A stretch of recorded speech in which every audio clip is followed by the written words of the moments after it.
Isang mapagpalang araw po sa inyo mga kalakbay. Itago niyo na lamang po ako sa pangalang Mariape. Nakatira dito sa Municipality of Siargao del Norte. Nais ko lang pong ibahagi sa inyo ang isang pangyayaring naganap dito sa aming baryo taong 2008. At edad 15 taon na ako ng mga panahong iyon.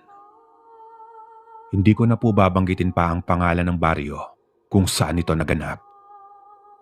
At papalitan ko rin po ang pangalan ng mga taong kasali sa kwentong aking ibabahagi sa inyo.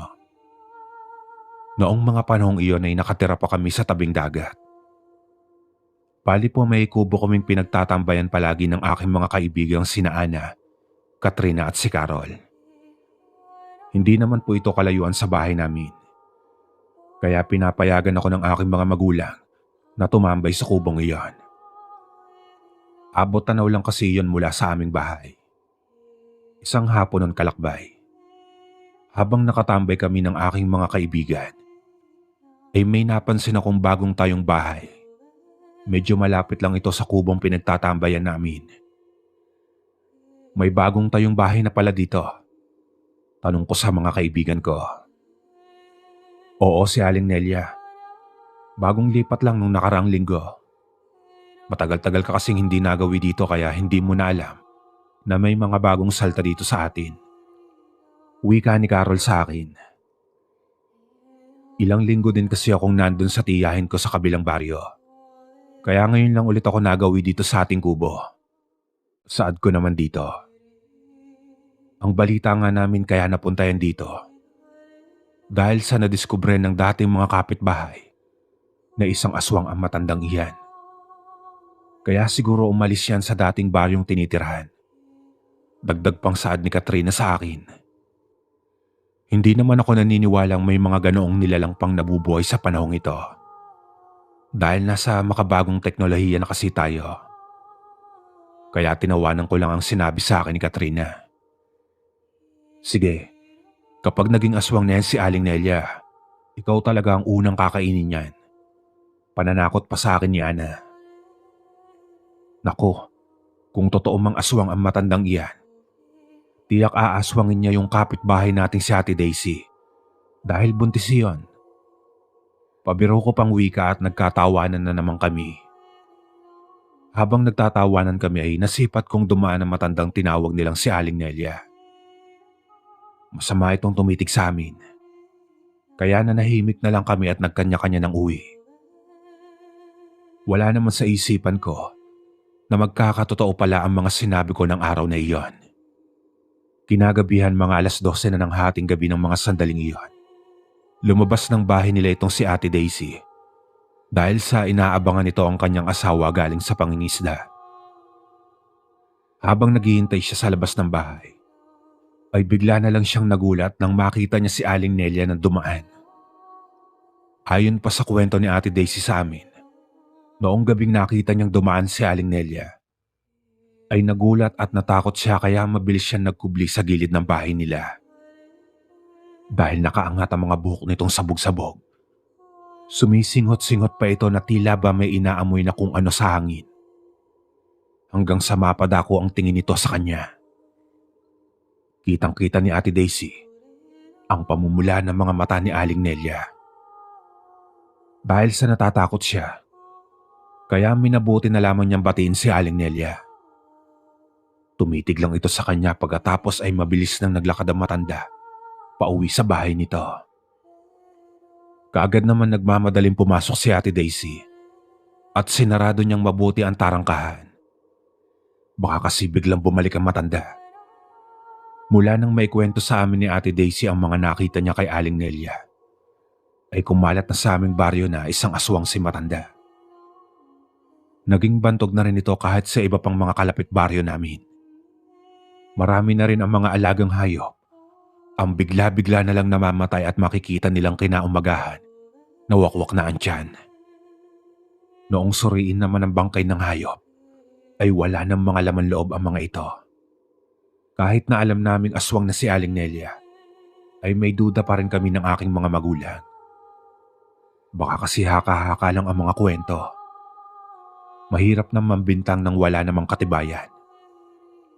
Baka ito pa ang maging sanhi at ikapapahamak pa ng matanda kung sakali mang hindi totoong aswang ito.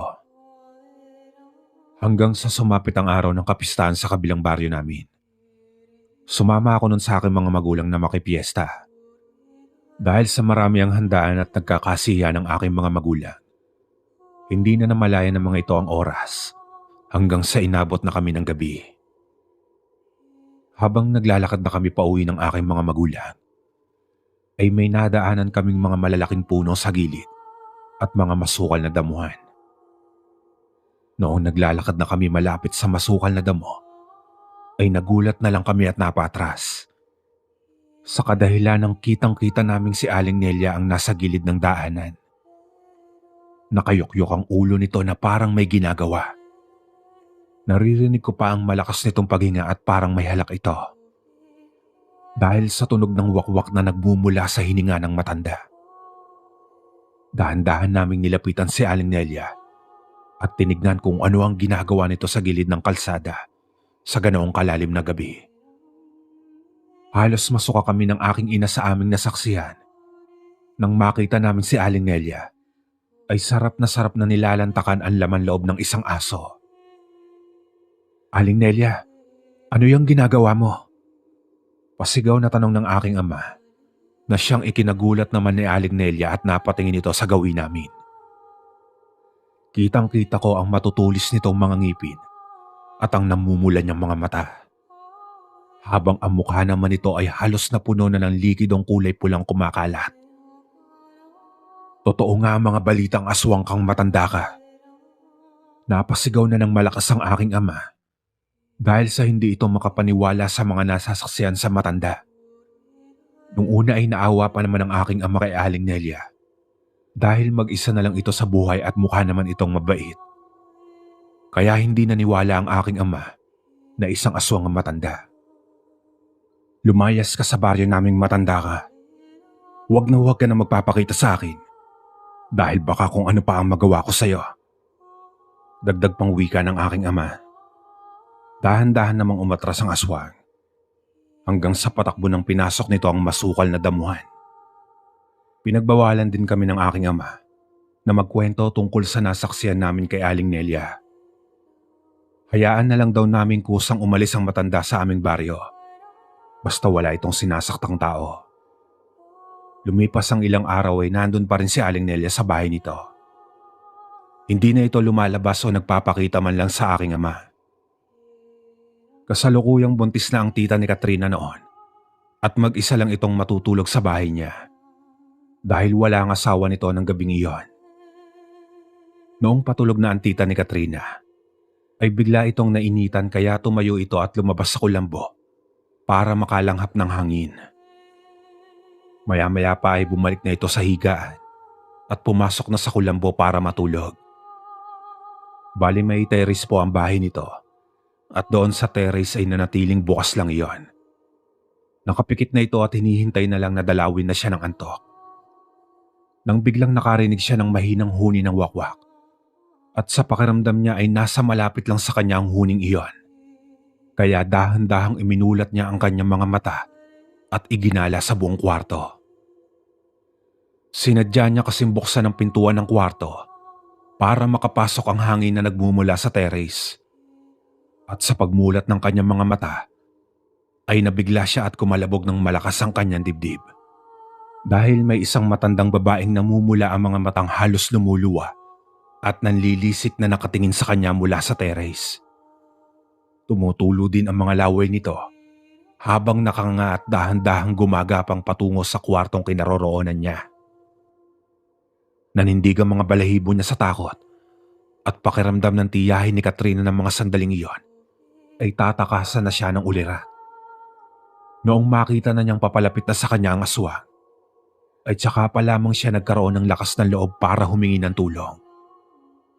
Nagsisisigaw ang tiyahin ni Katrina at humihingi ng tulong sa mga kalapitbahay.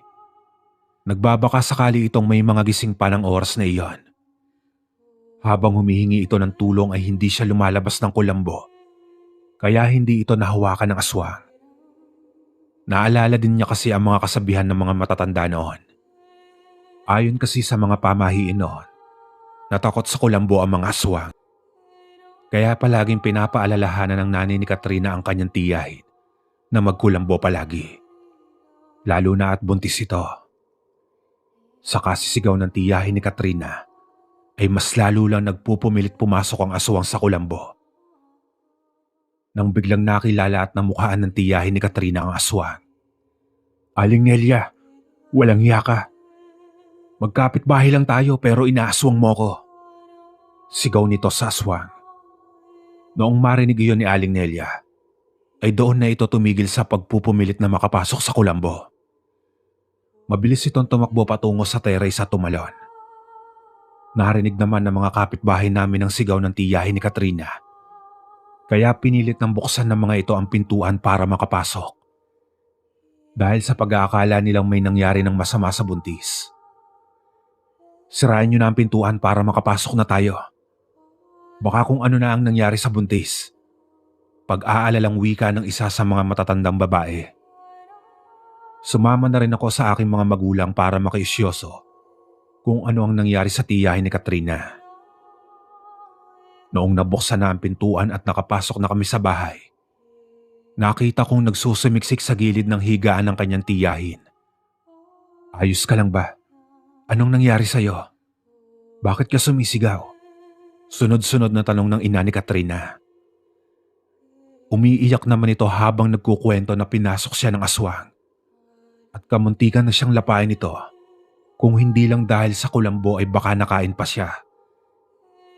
Tinanong naman ng aking ina kung nakilala ba niya ang aswang. Tumango ang tiyahin ni Katrina at nagwikang si Aling Nelia ang nakita niyang aswang. Narinig kong bahagyang napamura ang aking ama noong marinig niyang si Aling Nelia ang umaswang dito. Pagkatapos ay sinamahan na namin ni Katrina ang tiyahin nitong matulog sa bahay nito noong gabing iyon. Kinabukasan ay wala na si Aling Nelia sa bahay nito nang puntahan ito ng aking ama at ng iba pang mga kalalakihan.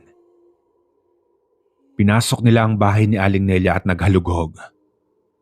Pagkalabas nila ay nagsalita ang aking ama na may nadiskubre silang mga bote ng langis na hindi nila malaman kung anong klaseng langis iyon. Dahil noong buksan at amuyin nila ang langis ay sobrang napakalansa nito. Nanunuot sa kalamnan ang mabahong langis na iyon. Kaya nagpasya sila na sirain na lang ang bahay at sinunog na rin ang mga boteng may lamang langis.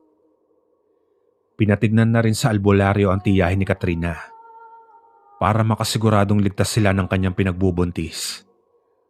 May mga ibinigay din na pangontra sa aswang ang albularyo dito dahil namarkahan ito ni Aling Nelia. Kaya binilinan itong palaging susuotin ito ang pangontrang ibinigay para kung sakali mong balikan ito ng aswang ay hindi na makakalapit pa dito. Mula nang umalis na ang bantog na aswang sa aming baryo na si Aling Nelia, ay wala nang mga nababalitaan pang mga namatay na alagang mga hayop. Wala na rin kami naririnig na dumadaang wakwak tuwing hating gabi. Hindi na din namin alam kung saang baryo lumipat si Aling Nelia at kung saan na naman ito maghahasik ng lagim. Hanggang dito na lang po ang aking kwento mga kalakbay. Maraming salamat.